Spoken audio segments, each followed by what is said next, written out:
सभी अपने घर में डीक्लटरिंग और सफाई तो करते ही रहते हैं। इसी सफाई के दौरान निकल आती हैं कुछ ऐसी वेस्ट चीज़ें जो कि हम रिपर्पस कर सकते हैं, रीयूज़ कर सकते हैं। आइए कुछ स्मार्ट टिप्स और ट्रिक्स शेयर करती हूँ जो आपकी इस हैबिट को डेवलप करने में आपकी हेल्प करेंगे। सबसे पहले तो जब भी हम लोग अपने वार्डरोब को क्लीन करते हैं या हर मंथ हमारे घर में कुछ सॉक्स ज़रूर निकल आती हैं जो कि फट गई होती हैं, इलास्टिक ढीला हो गया होता है जिसको अब हमने यूज़ करना बंद कर दिया। इन सॉक्स को फेंकने से पहले चलिए एक इसका स्मार्ट रीयूज़ करते हैं।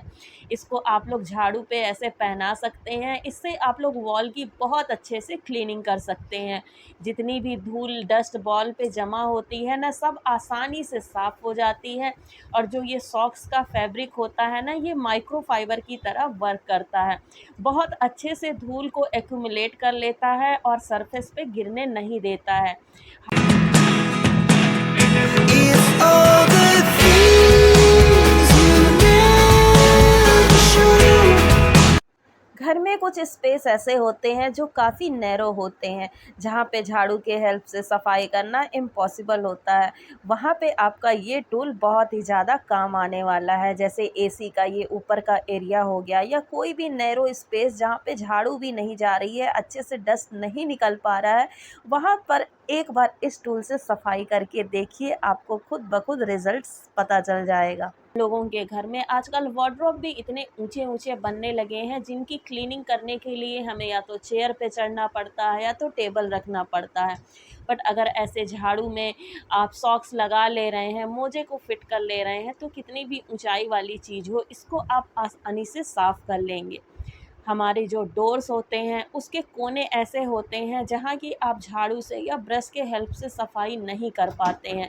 अगर आप हाथ से कपड़े से साफ़ करते हैं तो आपके हाथ में कुछ लकड़ी का चुभने का भी खतरा रहता है, उसमें भी ये टूल आपकी काफ़ी मदद करेगा।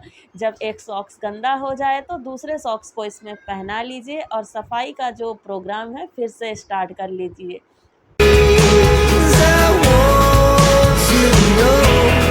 अगर आपके भी कमरों में फॉल सीलिंग बना है तो देखिए, इसके अंदर ना डस्ट बहुत ज़्यादा जम जाता है क्योंकि ये अंदर से थोड़ा स्पेसियस होते हैं। अब इनकी सफाई झाड़ू से पॉसिबल नहीं हो पाती है, बट इस टूल से अगर आप इनको साफ़ करेंगे ना तो बहुत आसानी से साफ़ हो जाएगा।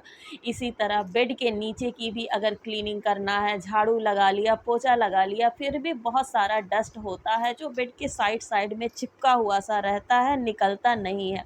बट झाड़ू पे सॉक्स पहना के इस तरह से आप क्लीनिंग करेंगे ना, तो एकदम तिनका तिनका बाहर आ जाएगा। बिल्कुल ये माइक्रोफाइबर की तरह वर्क करता है और आपके पूरे रूम को नीट एंड क्लीन कर देगा।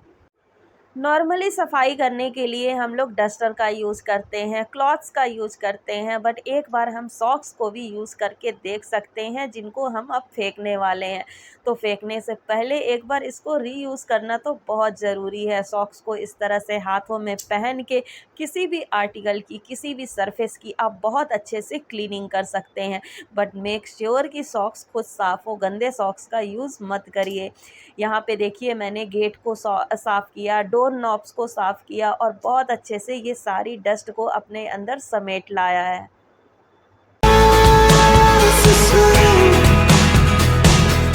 But if you don't wanna tell me now, I guess I'll never. किसी का घर भी अगर नीट एंड टाइडी दिख रहा है तो ये एक दिन का काम नहीं हो सकता, रेगुलर एफर्ट्स इसके लिए लगाना पड़ता है। मैं हर रोज़ डिसाइड करती हूँ घर के एक कोने की डीप क्लीनिंग, या तो वो ड्रेसिंग एरिया हो सकता है या तो वो बेडरूम हो सकता है। और आज हो है शू रैक की बारी। आज मुझे शू रैक को अच्छे से डीप क्लीन करना है। मेरे शू रैक में आप लोगों को एक लाइनर दिख रहा होगा जिसको मैंने बनाया था चावल के बोरों को कट करके। बहुत अच्छे से टेप से, डबल साइडेड टेप से मैंने इसको स्टिक कर दिया है और ये 3 से 4 महीने से मैं यूज़ कर रही हूँ, अभी तक ये एक भी बार नहीं निकला है। बस अब देखिए, इसको ऊपर से क्लीन करना होता है और जो मेरा शू रैक का वुड है वो ख़राब नहीं होता है। एक शू रैक में ऐसा ऑर्गेनाइजिंग बास्केट हम लोग ज़रूर रख सकते हैं जिसमें हम अपने ब्रशेस या जो शू के जो पॉलिशेस होते हैं उनको रख सकते हैं। चीज़ें बिखरी बिखरी नज़र नहीं आएंगी। शू रैक में अगर आप चीज़ें कैटेगरी बना के रखते हैं, बच्चों के स्लीपर शूज़ की अलग कैटेगरी है और आपके शूज़ की स्लीपर्स के अलग खाने हैं, तो इस तरह से लेने में आसानी रहती है। उनको जब पहनने के बाद हम रखते हैं तो वो भी हमें आसानी रहती है कि हमें कहाँ पे रखना है। हम लोगों के पास कुछ नए या पार्टी वेयर शूज़ या स्लीपर्स होते हैं, सैंडल्स होती हैं जिनको हम लोग रेगुलर बेस पे यूज़ नहीं करते हैं। ऐसी चीज़ों को आप लोग कार्डबोर्ड बॉक्स में ही रखें, जिससे वो काफ़ी टाइम तक नई बनी रहती हैं, उन पे धूल मिट्टी नहीं जमती है।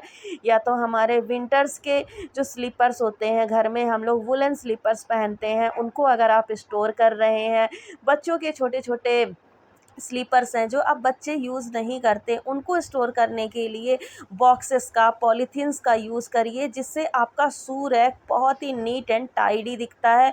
चीज़ें बहुत ही अच्छे से ऑर्गेनाइज़ फॉर्म में रहती हैं। बहुत सारे हमारे ऐसे फुटवियर्स होते हैं जो कि वेलवेट मटेरियल के बने होते हैं या फैब्रिक के बने होते हैं। ऐसी चीज़ों को रखने के लिए आप लोग उसको डायरेक्टली ना रख के क्लॉथ बैग का या पेपर बैग का यूज़ कर सकते हैं। आपके घर का कोई भी एरिया हो, शू रैक हो या कोई अदर एरिया हो, अगर नई चीज़ों को ऐड करना है तो पुरानी चीज़ों को डिस्कार्ड करने की हैबिट आप में डेवलप करनी ही पड़ेगी, क्योंकि नई चीज़ों के लिए स्पेस बनाना है तो पुरानी चीज़ों को हटाना बेस्ट आइडिया होता है। जो चीज़ें आपकी यूज़ की नहीं हैं उनको हटा दीजिए, ताकि नई चीज़ों को रखने के लिए कम से कम स्पेस बन सके। हम लोगों के पास कुछ स्लीपर्स या शूज़ ऐसे भी एक्स्ट्रा ज़रूर होने चाहिए, जो हमारे घर पे कोई गेस्ट वगैरह आ गया तो हम उनको यूज़ करने के लिए दे सकें। यहाँ पे मैं 3 से 4 सेट स्लीपर्स, 2 मेल के 2 फीमेल के एक्स्ट्रा अपने घर पे ज़रूर रखती हूँ, ताकि मेरे घर पे कोई आए तो उसको प्रॉब्लम ना फेस करना पड़े। शू रैक में अगर नमी आ रही है, मॉइस्चर आ रहा है, तो आप इस टाइप सिलिकॉन पाउच रख सकते हैं। और शू रैक से बदबू हटाने के लिए मैं यूज़ करती हूँ नेपथलीन बॉल्स का। यहाँ पे आप कटोरी में कपूर भी रख सकते हैं। जब भी क्लीनिंग करने बैठती हूँ एक पॉलीथीन ज़रूर रखती हूँ, ताकि जितना भी वेस्ट चीज़ें निकले साथ के साथ उसको क्लीन कर ले, ताकि सरफेस पे ज़्यादा गंदगी ना फैले और वहाँ पे फिर सरफेस क्लीन करने में मुझे टाइम ना देना पड़े। all my energy. It's getting hard to talk to you and I'm the mostly बच्चों के एग्ज़ाम चल रहे हैं, मिड टर्म या ख़त्म हो गए हैं। मेरे बेटे का आज एक लास्ट एग्ज़ाम था। जब हमारे बच्चों के एग्ज़ाम्स चलते हैं तो डेली क्वेश्चन पेपर्स तो हम लोगों के घर में ढेर सारे कलेक्ट हो ही जाते हैं। आप लोग इन क्वेश्चन पेपर्स का क्या करते हैं? मैं इनको तो कलेक्ट करके रख लेती हूँ। जब नेक्स्ट एग्ज़ाम होता है, मीन्स जब फाइनल टर्म होगा, तो ये क्वेश्चन पेपर बहुत ज़्यादा हेल्प करते हैं एग्ज़ाम का पैटर्न समझने में। क्वेश्चन किस टाइप से आते हैं, क्या क्या उसमें पूछा जा सकता है, इन क्वेश्चन पेपर्स के बेस पे हम ये अंदाज़ा आसानी से लगा पाते हैं और बच्चों की प्रिपरेशन अच्छे से हो पाती है। ये मेरे पास कुछ फ़ोल्डर्स हैं और ऐसे फ़ोल्डर्स 4-4 5-5 रुपए के मार्केट में मिल जाते हैं। ऐसे फ़ोल्डर्स को आप अपने घर पे कुछ एक्स्ट्रा ज़रूर रखिए, ये काफ़ी यूज़ होते हैं। कुछ स्पेशल पेपर्स हैं तो उनको कलेक्ट करके रखने के लिए। पेपर्स इधर उधर बिखरे बिखरे नहीं पड़े रहते हैं और चीज़ें जब ऑर्गेनाइज फॉर्म में एक जगह पे रखी होती हैं ना, तो वो जब हम ढूंढते हैं तो वो आसानी से मिल जाती हैं। सारे क्वेश्चन पेपर्स को मैंने एक साथ स्टेपल कर लिया है और देखिए ये एक बंच सा बन गया है। अब इनको मैं एक फ़ोल्डर में रख दूँगी। मेरी ये हैबिट बचपन से ही है। जब हम लोग छोटे थे तो मेरी मम्मी इसी तरह से सारे क्वेश्चन पेपर एक साथ इकट्ठा करके रखती थी। वही हैबिट डेवलप हो गई है, अब मैं यूज़ कर रही हूँ अपने बेटे के लिए। things I want to know. Secrets. आप सबने भी कभी ना कभी एक प्रॉब्लम फेस की ही होगी कि फ्रिज में रखने के बाद भी दूध कभी कभी अजीब से स्ट्रक्चर में जम जाता है। ऐसा लगता है कि अब इस दूध का क्या ही करें, इसको फेंक देते हैं। फेंकने से पहले इस दूध को देखिए अच्छे से मिक्स कर लीजिए चम्मच के हेल्प से। फिर इसको एक बार गर्म करिए, 2 मिनट में ये छेना में कन्वर्ट हो जाता है। इस छेने को आप यूज कर सकते हैं, भुर्जी बना सकते हैं, पराठे बना सकते हैं, या और भी कहीं पे डायरेक्टली खाने में भी यूज़ कर सकते हैं। मैं यहाँ पे शेयर कर रही हूँ मलाई कोफ्ता की रेसिपी, जो इसी छेने से मैं बनाऊँगी। बहुत ही सॉफ्ट कोफ्ते बनेंगे। यहाँ पे मैंने 2 उबले हुए आलू लिया है और थोड़ा-सा मैंने कॉर्नफ्लावर लिया है। कॉर्नफ्लावर ना हो तो आप यहाँ पे मैदे का भी यूज़ कर सकते हैं। इसको हम अच्छे से आटे की तरह ऐसे सॉफ्ट सा डो बना के रेडी कर लेंगे। अब चलिए ग्रेवी की तैयारी करते हैं। यहाँ पे मैं आज वाइट ग्रेवी बनाने वाली हूँ। 2 बड़े साइज़ के प्याज कट करके मैंने उबलने को रख दिए हैं। साथ में पोस्ता दाना है, काजू है और थोड़े से खरबूजे के बीज हैं। इससे ग्रेवी में थिकनेस आएगी, टेस्ट भी बढ़ जाता है। सारी चीज़ों को हमने उबाल के ठंडा करके ग्राइंड कर लिया है। अगर आपको ग्रेवी को थोड़ा-सा और रिच बनाना है तो आप इसमें कुछ ड्राई फ्रूट्स भी ऐड कर सकते हैं। मैंने 2 चम्मच घी में यहाँ पे थोड़े से मखाने रोस्ट किए हैं। आप इसके साथ काजू भी ले सकते हैं, किशमिश भी ले सकते हैं, क्योंकि जो मलाई कोफ्ता होता है वो थोड़ा-सा रिच ही होता है। देन मैंने ले लिया है थोड़ा-सा कुकिंग ऑयल, उसमें 2 चम्मच घी डाला है। थोड़े से जो भी आपको खड़े मसाले डालने हैं वो ऐड कर लीजिए और जो प्याज का हमने पेस्ट बनाया था इसको हम अच्छी तरह से भून लेंगे। कंटिन्यूअस इसको चलाना होगा, क्योंकि जो काजू का पेस्ट होता है वो थोड़ा-सा चिपकता है। यहाँ पे दही में कुछ सूखे मसाले मैंने ऐड किए हैं, वही है धनिया पाउडर, जीरा पाउडर, थोड़ा-सा गरम मसाला। सारी चीज़ों को अच्छे से मिक्स करके अब प्याज के पेस्ट के साथ हम इसको भी भून लेंगे। 3 से 4 मिनट में ये भुन के रेडी हो जाता है, क्योंकि दही है, काजू है, सब मिलके बहुत ही जल्दी ऑयल रिलीज़ कर देते हैं। तो हमारी कोफ्तों की ग्रेवी हो गई है रेडी। अब चलिए फ्राई करते हैं अपने कोफ्तों को। कोफ्तों को फ्राई करने के लिए कुछ बातों का आपको स्ट्रिक्टली फ़ॉलो करना होगा। पहले तो आपका तेल हाई फ्लेम पे होना चाहिए, पूरी तरह से गर्म होना चाहिए। साथ ही साथ एक साथ आप 4-5 से ज़्यादा कोफ्ते मत डालिए, अदरवाइज़ वो आपस में चिपक जाते हैं। जब इनका कलर हल्का सा ब्राउनिश सा हो जाए तभी आप इनको पलटिए। डालते के साथ ही इनको कंटिन्यू चलाने की बिल्कुल ज़रूरत नहीं होती है।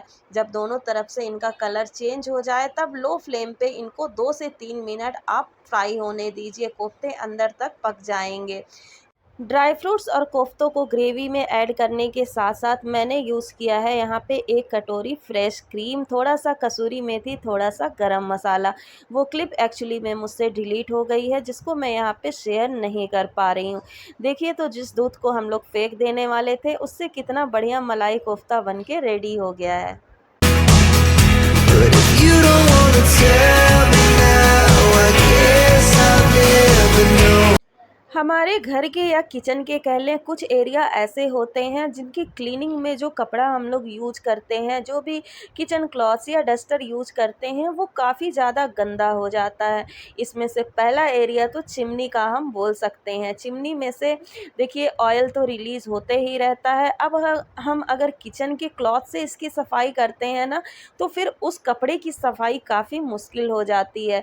यहाँ पर आप हौजरी के कपड़ों का यूज कर सकते हैं। बच्चों के बहुत सारे टी-शर्ट्स हो गए, लेगिंग्स हो गई, हमारे टी-शर्ट्स हो गए, जो कि पुराने हो जाते हैं। नॉर्मली तो मैं पुराने कपड़ों को डोनेट कर देती हूँ, बट कुछ कपड़े फटे से हो जाते हैं जिनको हम डोनेट नहीं करते हैं। उनके छोटे-छोटे टुकड़े कट करके किसी बॉक्स में रख लीजिए। ऐसी सरफेसेस को क्लीन करने में जहाँ पे ऑयल ज़्यादा होता है, इन कपड़ों का आप लोग यूज़ कर सकते हैं। देखिए कपड़े बर्बाद भी नहीं होंगे, वैसे भी उनको फेंकना ही है, तो क्यों ना उसको किसी भी तरह से हम रीयूज़ कर लें। ऐसे ही देखिए एक बॉक्स में मैं रखती हूँ ऐसे छोटे-छोटे हौजरी के कपड़े कट करके। क्लीनिंग में बहुत ही अच्छे से काम आते हैं और बहुत सारा काम मेरा आसान कर देते हैं।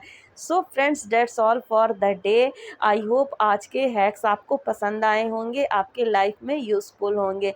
मिलते हैं नेक्स्ट वीडियो में कुछ ऐसे ही amazing home making tips and tricks के साथ। Till then take care and bye bye. Lots of love from lifestyle with Ritu Mishra.